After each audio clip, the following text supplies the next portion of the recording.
주보 사이에 있는 지도를 한번 보시면 오늘 말씀을 조금 이해하면서 보면 좋을 것 같습니다. 우리 1번 보시면은 우리 6월절 구원 적혀 있죠. 여기가 이제 이스라엘 백성들이 처음 살았던 그런 곳입니다. 여기서 이제 출애굽을 해서 6월절을 지키고 출애굽을 해서 원래는 2번 길로 가려고 했습니다. 이 2번 길이 우리 해변길이라고 하는 곳인데 그것에 대한 내용이 출애굽기 13장 17절에 나와 있죠. 2번 길로 가려고 했는데 이 2번 길 지중해 연안에는 누가 살고 있냐면은 블레셋 사람들이 살고 있습니다. 그러니까 2번 길로 올라가다가는 블레셋과 전쟁이 일어날 건 너무나 뻔한 일이거든요. 그래서 이 길로 가지 않고 3번 길로 이제 우회해서 들어가게 되죠. 그래서 3번 길로 가다 보면은 여러분 마다라고 하는 곳도 있고 만나 신광야에서 만나도 먹게 되고 여호와 니시 마사라고 하는 곳에 가서 또 우리 승리도 경험하게 되고 시내산에 도착을 하게 됩니다. 여기까지 온 시간이 한 3개월 정도, 한 50일 정도 걸리게 되죠. 그래서 이 율법을 받게 시내산에서 율법을 수여하게 되고 이 율법을 받는 동안 한 2년 정도의 시간이 흐르게 됩니다. 2년이 지난 다음에 이스라엘이 어디로 가냐면 5번 길로 해서 이제 가데스 바네아라고 하는 곳으로 올라가게 되죠. 올라가서 여기서 불순종이 일어나지 않습니까? 불순종이 일어나서 이 6번 요 길을 이제 뺑뺑뺑뺑 돌게 됩니다. 뱅글뱅글 돌다가 다시 이제 여호와의 불, 홍해, 기볼 핫다와 하세롯 이렇게 지나서 다시 오늘 본문의 장소가 어디냐면은 가데스 바네아로 오게 됩니다. 오게 되는데 우리 20장 말씀을 보시면 20장 후반절에 우리 14절부터 보시면은 어떤 내용이 나오냐면은 이 8번 길에 대한 이야기가 나와요. 원래 이스라엘이 가고 싶었던 계획하는 길은 어디였냐면은 요 8번 길입니다. 그러니까 홍해를 우회해서 에돔 북쪽으로 가려고 했어요. 왜 에돔 북쪽으로 가려고 하냐면은 이 길이 왕의 대로, 그래서 길이 굉장히 좋습니다. 굉장히 좋고 또 왕들이 이 길로 굉장히 많이 다녔던 길이기 때문에 길도 뻥 뚫려 있고 뭐 도적대들도 없고 굉장히 좋은 길입니다. 그래서 이 에돔 북쪽으로 가려고 했더니 에돔 사람들이 반대를 합니다. 너희는 우리 길을 못 지나가, 이렇게 반대를 해버리죠. 그 일로 인하여 굉장히 심란한 상태가 되죠. 우리 민수기 20장 21절 말씀을 한번 보시기를 바랍니다. 에돔 왕이 이같이 이스라엘이 그의 영토로 지나감을 용납하지 아니하므로 이스라엘이 그들에게서 돌이키니라 라고 말을 합니다. 그의 영토로 지나감을 용납하지 않았다라고 하는 그 길이 8번 길입니다. 이 8번 길로 가려고 하다가 가지 못하게 되는 상황에 되어 있죠. 그래서 이스라엘이 지금 가데스 바네아에 머물러서 지금 어떻게 할까라고 하는 것을 계획을 하게 되는 것이죠. 그 계획하면서부터 오늘 어떤 일들이 있었는지 우리가 한번 살펴보았으면 좋겠습니다. 우리 가데스 바네아 보이시죠? 그렇죠? 5번 길 제일 끝에 보면은 우리 가데스 바네아에 보이는데 이 가데스 바네아에서 우리 38년 전과 똑같은 상황을 다시 한번 맞이하게 됩니다. 지도를 보시면 여기서 조금만 위로 올라가다 보니까 헤브론이라고 하는 곳이 보이죠. 이 가데스 바네아와 헤브론 사이에 보면은 우리 아랏이라고 하는 도시 국가가 하나 있습니다. 우리 본문 1절 말씀을 보시죠. 1절에 보니까 네겝에 거주하는 가나안 사람 곧 아랏의 왕이 이스라엘이 아다림 길로 온다 함을 듣고 이스라엘을 쳐서 그중 몇 사람을 사로잡은지라 라고 말합니다. 여기서 네겝이라고 하는 지역이 어디냐면은 2번, 5번, 6번 지역입니다. 2번, 5번, 6번 지역. 이것을 네겝이라고라도 얘기하고 남방이라고도 얘기를 합니다. 이 지역에 사는 사람 중에 가데스 바네아와 헤브론 사이에 어떤 도시국가가 있었냐면은 아랏이라고 하는 도시국가가 있는데 그 아랏 왕이 이스라엘이 아다림 길 그랬으니까 아다림 길은 어디냐면은 가데스 바네아에서 헤브론으로 올라가는 길을 아다림 길이라고 이야기를 하는 거죠. 이 아다림 길로 해서 아랏을 거쳐서 헤브론으로 올라가게 되는 겁니다. 그러니까 굉장히 가나안 땅으로 들어가는 게 굉장히 손쉽게 올라갈 수가 있겠죠. 손쉽게 올라갈 수가 있어요. 그러니까 원래는 에돔 쪽 8번 길로 올라가려고 했는데 그 길이 막혀버리니까 이제는 못하겠다. 곧바로 우리 가나안으로 들어가자라고 해서 이 가데스 바네아에서 정탐꾼 몇 명을 보내거든요. 정탐꾼 몇 명을 보냈는데 1절 말씀에 보니까 이 아랏 왕이 이스라엘이 아다람 길로 해서 자기에게 온다는 소식을 듣고 이스라엘 백성들을 잡아버린 거예요. 그러니까 또 위기가 또 닥친 것 아니겠습니까?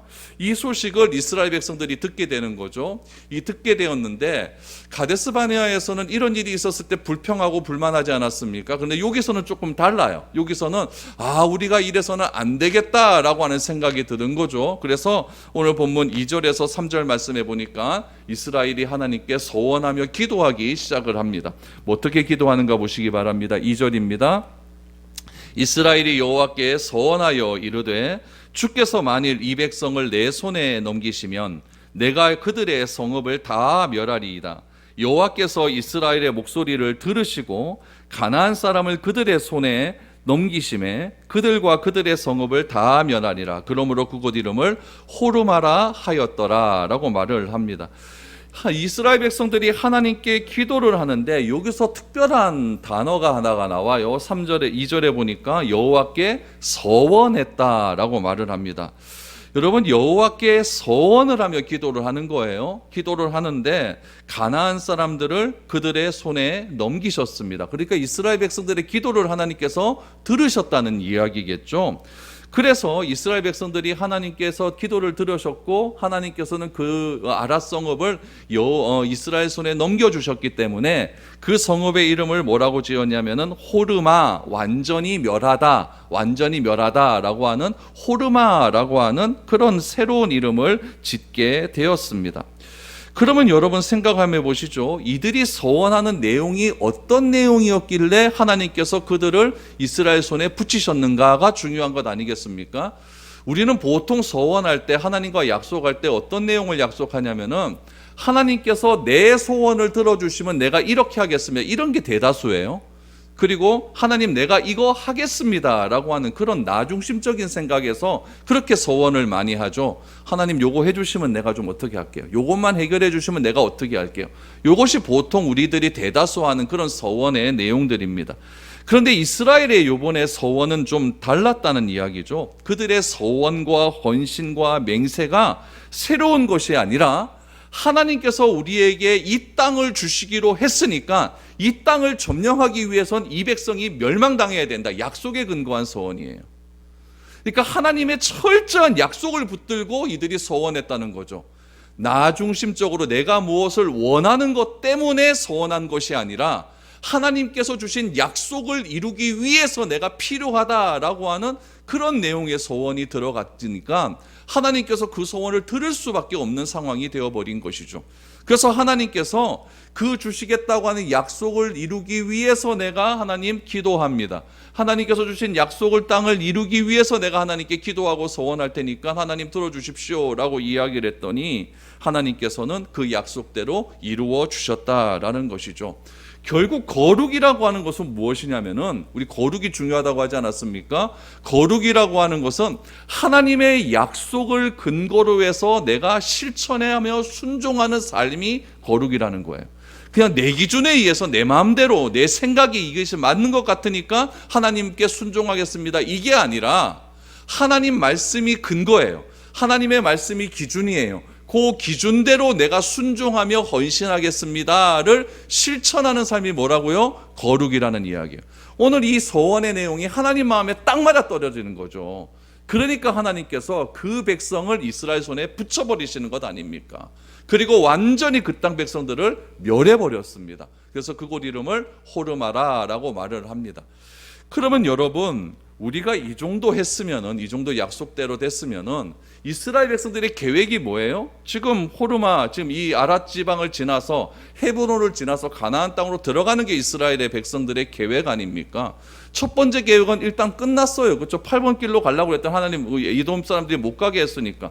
일단 이스라엘 백성들의 마음이 상하거든요. 우리도 그렇잖아요. 계획대로 뭔가 딱딱 진행돼야, 또 그것이 딱 이루어져야 마음도 안 상하고 기분도 좋고 신앙생활도 잘할 수 있고 뭐 이런 것 아니겠습니까? 근데 일단 기분이 상한 거예요. 8번 길로 됐다가 기분이 상한 거죠. 다시 모여서 계획을 잡는 거죠. 계획을 했는데 가데스 바네아에서 우리 왕년에 38년 전에 일 기억나지? 절대 그 짓 하지 말자. 이번에는 우리 하나님 약속에 근거해서 한번 해보자. 이렇게 했더니 됐어요. 그러면 이스라엘 백성들의 계획대로 됐으니까 어디로 가는 게 맞습니까? 헤브론으로 들어가는 게 맞죠. 헤브론으로 들어가는 게 맞죠. 그게 훨씬 쉬운데요. 쉬운데. 그런데 하나님께서 또 그 길을 막아버리십니다. 이게 참 희한한 거예요. 이게 희한한 거예요. 하나님께 소원 기도까지 해서 하나님의 뜻에 맞게끔 우리가 응답까지 받았는데 그 다음 일을 또 막아버리신다는 이야기죠. 이게 참 우리가 이해하기 어려운 이야기입니다. 오늘 본문에서도 그런 이야기들이 또 나오기 시작을 합니다. 4절을 한번 보시죠. 백성이 호르산에서 출발하여 홍해길을 따라 에돔 땅을 우회하려 하였다가 그 길로 말미암아 백성의 마음이 상하니라 라고 말을 하고 있죠. 호르산의 위치는 어디냐면은 우리 가데스바네에서 북쪽으로 5km 떨어져 있으니까 거의 붙어 있죠. 거의 붙어 있는 그쪽 지역입니다. 거기서 지금 어디로 가느냐? 저기 초록색 7번 길로 보니까 팀나라고 하는 곳이 보이죠. 그렇죠? 팀나 그쪽으로 들어가게 되는 거죠. 그러니까 하나님께서는 헤브론으로 가지 말라는 이야기예요.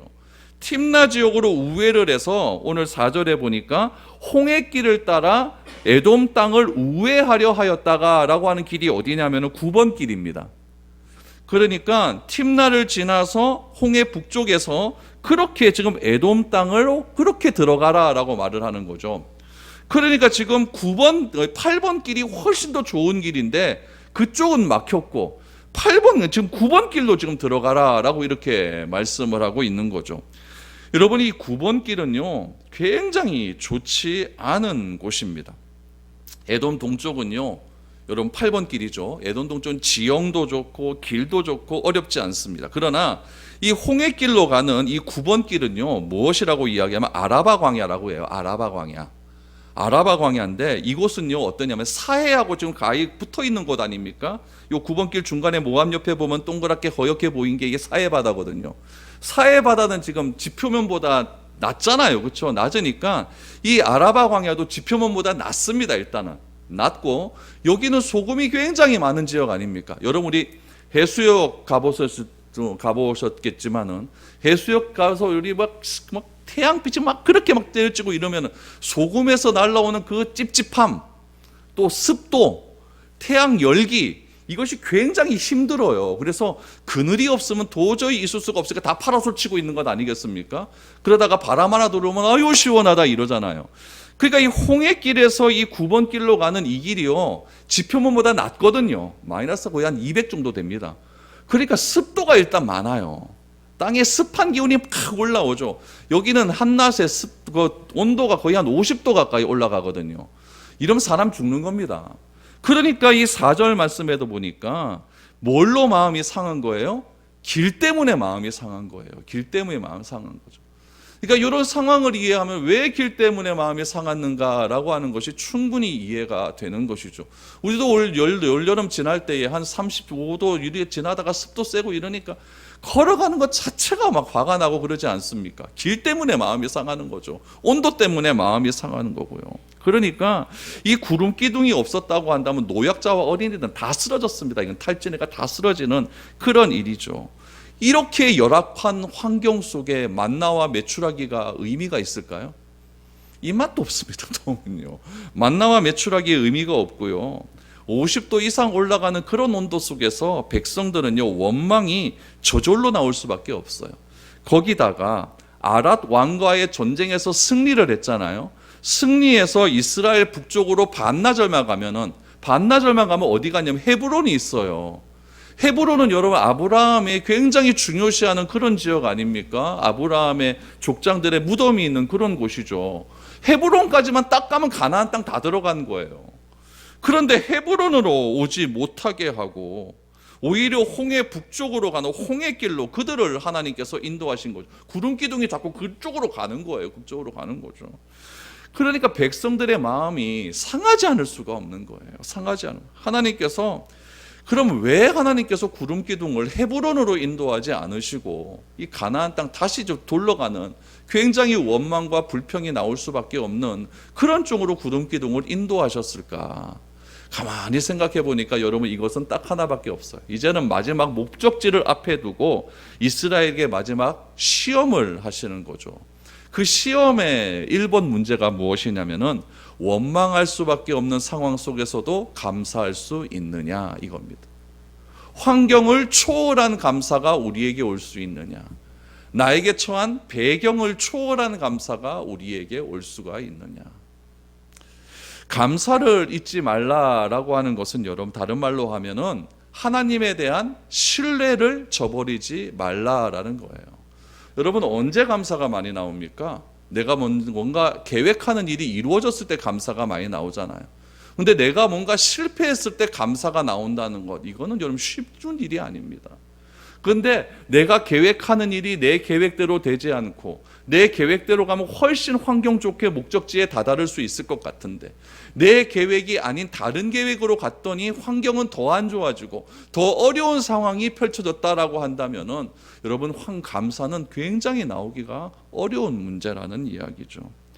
하나님은 우리에게 요구하시는 것이 무엇이냐면은 하나님을 믿는다, 하나님을 신뢰한다라고 하는 것은 환경을 초월해야 된다는 이야기예요.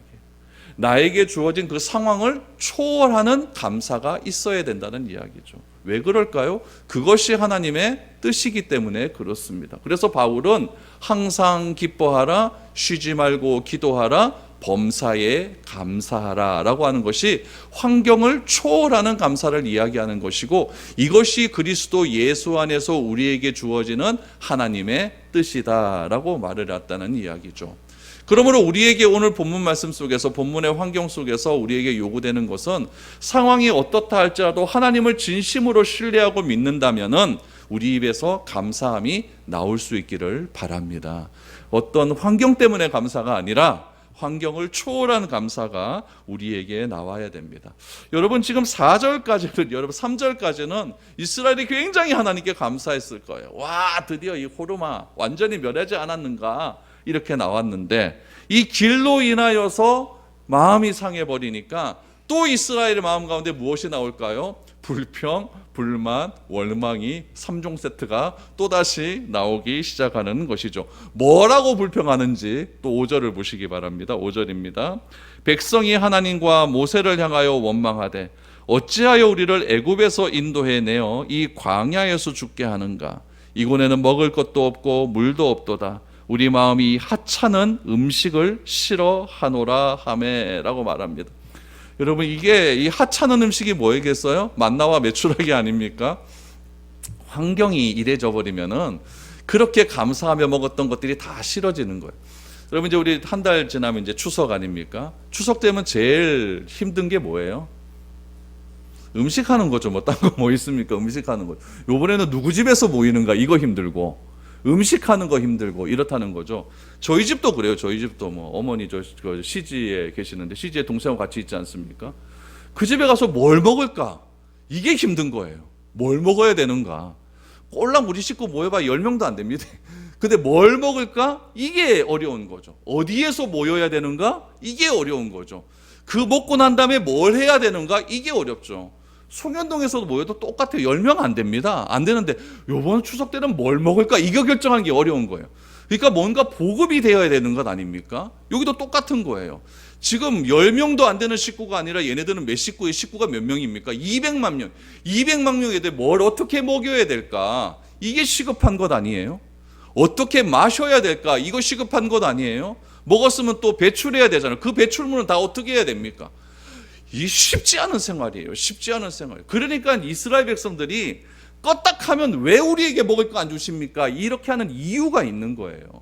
여호수아 1장에 보면 가나안 땅으로 진격을 하거든요. 진격할 때 하나님께서 제일 먼저 요구하시는 게 뭐였냐면은 먹을 것부터 준비해라. 군량미 준비해라 이거예요.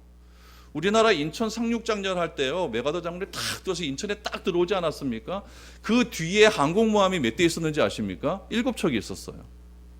미국의 항공모함 함정은 어지간한 공군력이에요. 그게 7척이 있었어요. 군함이요 뭐 수백 대가 있었대요. 왜 그런지 아십니까? 지금 한 10,000명이 인천에 확 상륙해버리면은 그 10,000명에 대한 보급을 해줘야 될 거 아니에요. 10,000명 한 명이 총알 1,000발씩 쏘는데 10,000명이 총알 1,000만 발 아닙니까? 이거 한 발 쏘고 끝내야 돼요? 아니잖아요. 뒤에서 총알 보급해줘야 되죠. 먹을 거 보급해줘야 되고. 그러니까 그렇게 막 보급선들이 그렇게 해갖고 계속 보급을 해주는 거예요. 전쟁의 승패는 여기에 달려 있는 거거든요. 얘네들 똑같습니다. 지금 가야 돼요. 가야 되는데 보급이 문제예요. 보급을 보니까 맨날 먹던 것 또 나오는 거죠. 옛날에는 그게 감사했어요. 만나라도 먹으니까 얼마나 감사하냐. 근데 이제는 길로 인하여 마음이 상하게 되어버리고 또 하나 내 계획대로 안 되어버리니까 근본적인 문제를 제기하기 시작합니다. 예전에는요 모세와 아론에게만 원망을 했어요. 지금은 모세와 하나님께 원망하기 시작합니다. 아론은 지금 죽었고요. 그러기에 이제 하나님에 대한 원망이 나오는 거죠. 왜 우리를 애굽에서 인도하여 내었는가? 이것부터 시작하지 않습니까? 그리고 이 광야에서 왜 죽게 하는가? 여기서는 먹을 것도 없고 물도 없었다. 먹을 것 없습니까? 있어요. 얘네들이 말하는 하찮은 음식 그게 있어요. 물 없습니까? 지난주에 여러분 바위를 명하여 어쨌든 물이 나오지 않았습니까? 물도 있어요. 그런데 그거에 대한 감사가 없어지기 시작하는 거죠. 뭐 때문에요? 환경 때문에 그러는 거예요. 환경 때문에. 이들이 제일 처음에 만나와 메추라기를 먹었을 때는 환호성을 질렀습니다. 얼마나 감사했겠습니까? 물이 나왔을 때 환호성을 지르고 하나님을 찬양합니다. 홍해 바다를 건넜을 때는요, 여러분 미리암과 여인들이 얼마나 하나님을 찬양했는지 아십니까? 근데 그런 것들 다 불평과 불만으로 다 없어져 버리는 거예요. 뭐 때문에요? 환경 때문에. 뭐 때문에요? 내 계획대로 안 되니까요. 이게 문제라는 이야기죠. 그러므로 여러분 감사가 사라지게 되면요, 무엇이 무너지냐면은 신뢰가 무너져요. 누구에 대한? 하나님에 대한 신뢰가 무너지는 거죠. 하나님이 기껏 구원해 놨더니 필요 없다는 것 얘기 아닙니까? 왜 우리를 애굽에서 군전해서 광야에서 죽게 하는가? 이런 일들이 나오게 되는 거죠. 그들은 하나님께 받은 모든 것이 싫다고 불평하기 시작합니다. 음식도 싫고 물도 싫고 하찮은 음식도 싫고 다 싫다라고 그렇게 불평하기를 시작을 하고 있다는 이야기죠. 결국 하나님께서 어떻게 이들을 처리하실까요? 결국 뱀을 보내십니다. 우리 6절 말씀 한번 볼까요? 여호와께서 불뱀들을 백성 중에 보내어 백성을 물게 하심으로 이스라엘 백성 중에 죽은 자가 많은지라.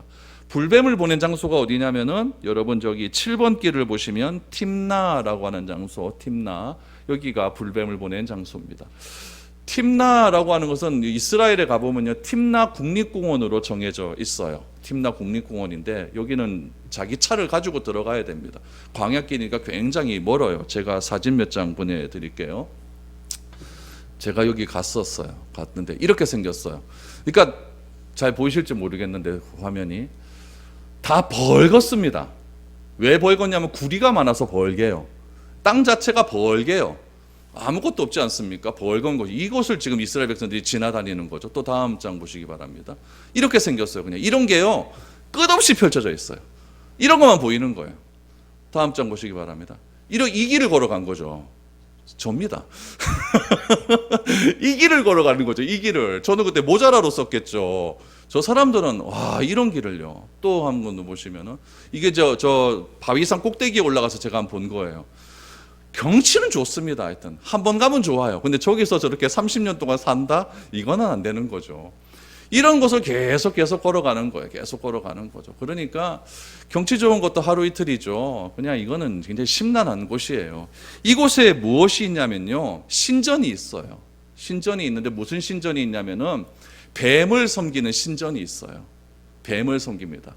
그러니까 그곳에 불뱀들이 많았다는 것은 무엇이냐면 진짜 불로 된 뱀이 아니라 독사들입니다. 독사들인데 그 독사들이 굉장히 많은 거죠. 이집도 그러면 애굽 같은 데도 보면은 뱀을 신으로 섬기지 않습니까? 그래서 파라오 왕관에 보면 코브라가 이렇게 있잖아요. 뱀을 신으로 섬기는 거예요. 그러니까 이곳도 뱀을 신으로 섬기기 때문에 이곳 신전에 가보면은 무엇이 있냐면 신전 터가 있는데 그 터에 보면은 구리를 캐갖고 뱀을 주조하는 만드는 그런 공장들이 발견이 다 되어 있어요. 다 되어 있기 때문에 굉장히 뱀이 굉장히 신격화되어 있는 그런 동네가 이 팀나라고 하는 지역이다라는 이야기죠. 하나님께서 배반한 형벌로 그들에게 뱀을 보내었는데요, 광야에 있는 한두 마리 뱀이 아니라 정말 많은 뱀을 그들에게 보낸 것입니다. 여러분, 뱀도 굉장히 혐오스럽잖아요. 저도 거기 가서 뱀을 봤는데 뱀이 한 12cm, 한 15cm 정도 돼요. 이거 적은 게 아니에요. 막 놀라 뭐 이러거든요. 그런 뱀들이 막 한꺼번에 몰려오는 거죠. 여러분, 뜨거워요. 상상을 하셔야 됩니다. 뜨거워요. 땀은 오만상 나요. 지금 감정은 굉장히 극도로 흥분 상태예요. 거기에서 독사가 내 살을 물어요. 그러면 여러분 덥죠, 찝찝하죠, 불안하게 되는 거죠. 독이 막 퍼지는 것 같은 느낌이 들어오는 거죠.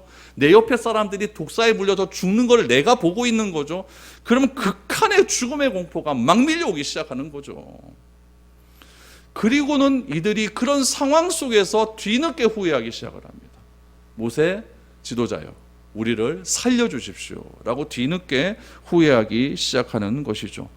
여러분, 이것도 굉장히 좀 지혜로운 방법이었던 것이 무엇이었냐면은 결국 불평해서 이들에게 어려움이 온 것 아닙니까? 이 어려움이 왔었을 때에 하나님과의 틀어진 관계를 회복하는 방법은 자기의 무지함을 하나님 앞에 철저하게 회개하고 살려달라고 애통하는 방법밖에 없다는 것을 이들은 알고 있는 거예요. 그래서 모세에게 찾아가는 거죠. 그래서 7절 8절을 보십시오. 백성이 모세에게 이르러 말하되 우리가 여호와와 당신을 향하여 원망함으로 범죄하였사오니 여호와께 기도하여 이 뱀들을 우리에게서 떠나게 하소서. 모세가 백성을 위하여 기도하매 여호와께서 모세에게 이르시되 불뱀을 만들어 장대 위에 매달아라. 물린 자마다 그것을 보면 살리라 라고 말을 합니다. 여러분, 일단 백성들이 잘한 것이 무엇이냐면은 지금 구체적으로 하나님께 회개하기 시작을 합니다. 원망함으로 범죄하였사오니, 누구께? 모세와 하나님 당신에게. 그러니까 우리가 기도하고 우리가 사죄해야 할 대상이 누구인지를 분명히 이야기하고 있는 것이죠. 하나님께만 회개하면 안 된다는 이야기죠. 내가 누구에게 잘못했다면 그 사람 대상에게도 같이 회개가 일어나야 된다는 이야기예요. 그래서 모세와 여호와께 범죄했다라고 분명하게 사죄의 회개의 대상을 말하지 않습니까? 원망함으로 범죄하였사오니, 이제 여호와께 기도하여, 모세가 하나님과 이스라엘 백성들 사이에 중재라는 것을 알고 있는 거죠. 여호와께 기도하여 이 뱀들을 우리에게서 떠나게 하소서라고 했더니, 여러분, 저는 여기서 모세의 담대함을 봅니다. 대단함을 보죠.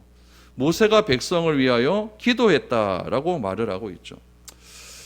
저 같으면 어떻게 했겠는가 이런 생각이 좀 들어요. 저 같으면 지금 이런저리 한두 번이 아니지 않습니까? 한두 번이 아니에요. 얼마 전에 물 때문에 또 난리 나지 않았습니까? 그때도 중간에 모세가 또 개입을 했었고, 또 금송아지 사건 때도 개입을 했었고, 또 고라당 사건 때도 개입을 했었고, 다 모세의 기도를 통해서 이런 모든 일들이 해결이 되었다는 것 아닙니까? 그런데 또 일어나는 거예요. 그러면 모세의 입장에서는요, 어떻게 저럴 수가 있나, 사람들이. 한두 번이지. 어떻게 저럴 수가 있노?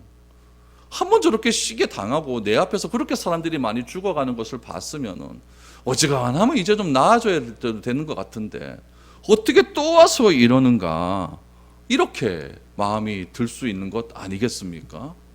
근데 모세의 참 위대함은 무엇이냐면은 모세가 가지고 있는 중보자로서의 임무를 분명히 하고 있다는 이야기. 백성들이 이렇게 불평불만을 내서 하나님께 기도해달라고 했었을 때 거절하지 않습니다.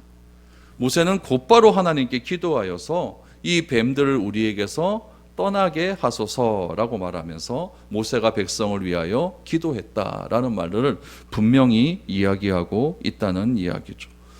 그럼 이 모세의 기도에 대한 우리 하나님의 응답은 무엇이었을까요? 우리 8절 하반절에 보니까 불뱀을 만들어 장대 위에 매달아 물린 자마다 그것을 보면 살리라 라고 말합니다. 그럼 불뱀을 만들라고 그랬으니까 불뱀을 만든 게 아니라 불뱀의 형상을 만들라는 거예요.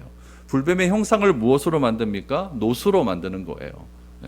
왜 그럼 놋이라고 하느냐? 여러분, 이 놋이라고 하는 히브리어가 무엇이냐면 네오세트라고 하는데, 이 네오세트 뜻이 구리라고 하는 뜻이에요. 그러니까 번역으로는 놋으로 했는데 실제로는 구리가 맞습니다. 왜냐하면 이 구리가 천지사방에 다 구리거든요. 그러니까 구리는 아무 데서나 찾을 수 있어요. 그럼 여기서 우리가 또 하나 생각해야 될 것이 무엇이냐면은 두 가지 설이 존재를 해요. 첫 번째 설은 무엇이냐면은 진짜 모세가 구리를 만들어서 구리뱀을 달았다라고 하는 설이 하나 있고, 또 하나는 그곳에 신전들이 많으니까 그 우상 숭배하는 그 구리뱀을 가져다가 장대에 매달았다라고 하는 두 가지 설이 존재를 합니다. 뭐가 맞는지는 잘 모르겠어요. 그러나 생각할 수 있는 것은 무엇이냐면은, 만약에 노새가 구리를 이렇게 파서 만들었다고 한다면은 시간이 걸릴 것 아닙니까? 시간이 걸리는 상황 속에 얼마나 많은 사람이 또 물려 죽겠습니까? 얼마나 많은 사람이 또 고통스럽게 그 상황 속에서 그것들을, 그 공포를 견디어야 되겠습니까? 그러니까 여러 가지 또 생각들이 있겠지만은, 아무튼 뭐 우상 숭배하던 그 구리뱀을 가지고 와서 달았던, 아무튼 뭘 달았던, 이거는 형상이었습니다. 이 형상을 달아라라고 해서 그 노뱀을 장대 위에 매달기 시작을 합니다. 여러분, 우리 같으면 이게 그냥 우리가 글로 적혀 있는 거기 때문에 노뱀 보면 살겠지, 노뱀 안 본 사람은 왜 안 봤을까, 이렇게 생각할 수, 진짜 믿음 없어, 이렇게 생각할 수가 있겠지만, 여러분 절대 그렇지 않습니다. 내가 지금 독사에게 물려 있거든요. 그 상황에서 노뱀을 쳐다보면 산다라고 하는 말이 얼마나 효과적인 말일까요? 이건 절대 효과적인 말이 아니에요. 여러분, 제일 처음에 독사에게 물리면 어떻게 해야 됩니까? 지혈부터 해야 되잖아요. 심장하고 제일 가까운 쪽에서 허리띠 딱 묶어가지고 이 독이 내 심장 쪽으로 올라오지 않도록 그거부터 하는 게 우선이 아니겠습니까? 물로 소독을 해야 되죠. 어떻게든 빨리 급한 것부터 빨리 처리하는 게, 그게 우리 생각이고, 그게 우리가 이 급한 상황에서 할 수 있는 위기 대처 능력이겠죠. 그러나 사람들은 자신들이 이해할 만한 처방을 받았다면 그것을 하나님의 능력과 은혜로 생각했을 거예요. 빨리 심장 쪽에 빨리 뭘 묶고 이게 하나님의 방법이다, 이렇게 생각하는 것이 맞았겠죠. 그러나 좀 더 현실적인 방법은 그건 것 같은데, 하나님의 처방은 무엇이었냐면은 노뱀 만들어서 그거 장대 위에 매달아서 그거 보면 산다. 도무지 우리 생각으로 이해가 안 되는 방법이에요. 이해가 되는 말. 아파 죽겠다는 사람한테 병원 소개시켜주고 약 소개시켜주는 게 맞는 것 같은데, 기도해라 낫는다, 이게 맞겠습니까? 별로 효과적인 방법이진 않는 것 같아요. 물론 기도해야 되죠. 기도하는 건 맞겠지만은 좋은 의사 선생님 소개시켜주는 게 훨씬 더 효과적인 것 같아요. 그런데 오늘 본문 말씀에는 보니까 노뱀을 보기만 하면 낫는다. 왜 그런 말을 했는지 말도 안 하고, 노뱀 쳐다보면 낫는다라고 말을 하고, 그것을 의심하는 자는 어떻게 됩니까? 죽어요. 그러므로 여러분, 이 구리뱀을 보면 산다라고 하는 말이 굉장히 믿겨지지 않는 말이지만은, 그래도 나의 지금 이 형편 속에서, 이런 상황 속에서 하나님의 말씀을 믿고 모세의 말을 신뢰하면서 그것을 쳐다보았더니 어떻게 되었습니까? 살아났다라는 것이 성경의 메시지라는 이야기죠. 그러므로 높이 들린 노뱀을 바라보라는 처방은 하나님 말씀을 순종하는지 순종 안 하는지에 대한 두 번째 문제였습니다. 첫 번째 문제는 뭐였다고요? 환경이 어려운데도 하나님께 감사가 터져 나올 수가 있느냐. 두 번째는 내 생각과 맞지 않지만 하나님의 말씀을 신뢰할 수 있느냐, 이런 문제라는 거죠. 노뱀을 쳐다보면 낫는다라고 하는 말씀만 듣고 노뱀을 쳐다보려면 여러분, 내 모든 것을 포기해야 됩니다. 내 생각을 포기해야만 그것을 쳐다볼 수가 있는 것이죠. 어떤 면에서 보면은 이 어리석은 것 같은 이런 요청에, 그래 너 어차피 죽을 거 한번 해보기나 해보자라고 하면서 쳐다본 사람은 어떻게 되었을까요? 살았어요. 그러니까 자진해서 바보가 되지 않으면 이런 은혜를 경험하지 못한다는 이야기죠. 스스로 지혜 있다고 하면서 쳐다보라는 말을 무시한 사람은 어떻게 되었습니까? 다 죽고 말았다는 이야기죠. 결국 하나님께서 말씀하신 것이니까 하나님을 믿는 믿음으로 그 노뱀을 바라보는 사람은 살게 되었습니다. 이 사건이 있은 후 수천 년이 지난 다음에 예수님께 한 사람이 한밤중에 찾아옵니다. 그 사람의 이름은 니고데모였습니다. 니고데모가 찾아와서 하나님에 대해서, 또 구원함에 대해서 여러 가지를 질문을 했습니다. 그랬더니 예수님께서 무엇이라고 말씀해 주셨냐면은 이렇게 말씀해 주셨습니다. 요한복음 3장 14절 15절입니다. 모세가 광야에서 뱀을 든 것 같이 인자도 들려야 하리니 이는 그를 믿는 자마다 영생을 얻게 하려 하심이니라. 이 말씀 다음에 여러분들 우리들이 잘 아는 하나님이 세상을 이처럼 사랑하사라는 말씀이 나오게 됩니다. 높이 들린 뱀을 믿음으로 바라보는 사람이 산 것처럼, 내 생각을 다 내어버리고 믿음으로 바라본 사람이 산 것처럼, 십자가에 달리신 예수님을 믿음으로 바라본 사람은 구원을 얻게 된다라고 예수님은 니고데모에게 말씀을 해 주신 것이죠. 십자가에 달린 예수님을 믿으면 산다라고 하는 것이 우리 지혜로 보면 얼마나 어리석은 일이겠습니까? 하나님의 아들이 육신으로 오셨다라고 하는 그 자체만으로도 도무지 믿겨지지 않는 사실인데, 육신으로 오셔서 죄를 깨끗하게 하실 수 있는 방법이 꼭 사람들이 그렇게 싫어하고 그렇게 원망하는 나무에 달려야만 하는가라고 하는 그런 하나님의 방법도 우리의 생각으로는 너무나 어리석은 것 같습니다. 그러나 하나님께서는 우리 인간의 지혜로 만든 그런 여러 가지 방법들이 있었겠지만 그 지혜를 어리석게 만드시고 하나님의 지혜가 참으로 맞다라는 것을 우리에게 증명해 주시기 시작을 합니다. 그래서 이 놀라운 하나님의 지혜를 경험했던 사도 바울은 십자가를 이렇게 이야기합니다. 고린도전서 1장 18절 말씀해 보니까 십자가의 도가 멸망하는 자들에게는 미련한 것이요 구원을 받는 우리에게는 하나님의 능력이라고 말을 합니다. 여러분, 이스라엘 사람들은 메시아의 증거가 됨을 무엇을 구했냐면 표적을 구했습니다. 여러 가지 기적을 행해야 진짜 메시아다라고 생각을 한 거죠. 헬라 사람들은 철학적인 지식을 구했습니다. 그래서 아주 좋은 수사학적인 그런 답변을 통하여서 우리들이 궁금한 것을 지식적으로 해결해 주는 사람이 메시아다라고 생각을 한 거죠. 그래서 유대 사람은 표적을 구하고 헬라 사람은 지혜를 찾지만 우리는 무엇을 찾는다? 그리스도, 십자가에 달리신 그리스도를 찾는다라고 바울은 그렇게 설명을 하고 있죠. 그러므로 십자가의 도가 멸망하는 자는 누굽니까? 유대인들처럼 표적만을 구해서 우리가 구원받는다, 헬라인들처럼 지혜를 통해서 우리가 구원을 받는 자라고 말하는 자들에게는 미련한 것이 되지만은 구원을 받은 우리들에게는 무엇이 됩니까? 하나님의 능력이 된다라는 것을 분명하게 언급을 하고 있다는 이야기죠. 예수님께서 십자가에 달렸을 때 한편 강도는 이렇게 이야기를 합니다. 예수님, 주님께서 하나님 나라에 들어갈 때에 나를 절대로 잊지 마소서라고 이야기했을 때 그 예수님께서는 너는 나와 함께 낙원에 있을 것이다 라고 그렇게 말씀을 해 주셨습니다.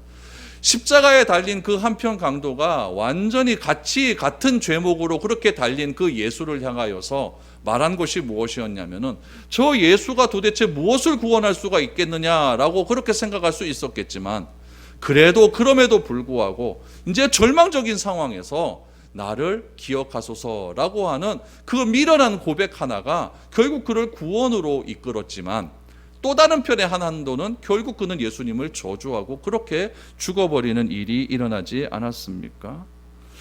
그러므로 오늘날에도 이 마귀와 같은 그런 존재들이 이 독을 품고 우리를 얼마나 물어뜯으려고 그렇게 달려들고 있겠습니까? 그런 마귀의 그 독에 우리가 한번 물리기만 하면 무엇이 보일까요? 아무것도 안 보입니다.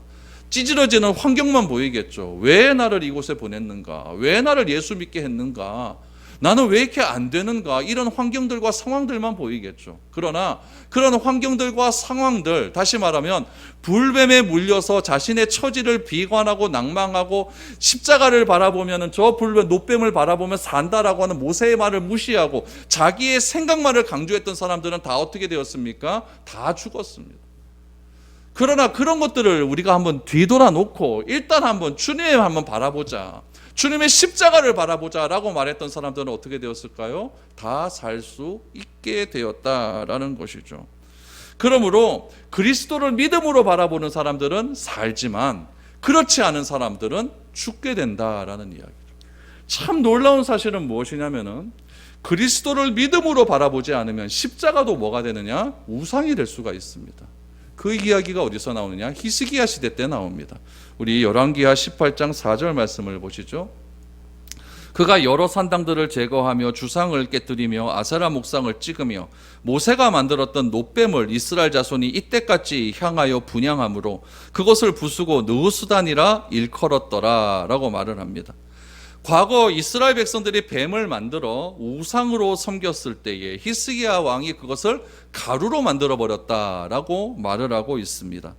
여러분, 믿음으로 바라보는 자가 생명을 얻는다는 것을 보여주기 위해서 노스로 구리로 뱀을 만들었는데, 믿음을 잃어버리면 그 뱀 자체가 무슨 효력이 있겠습니까?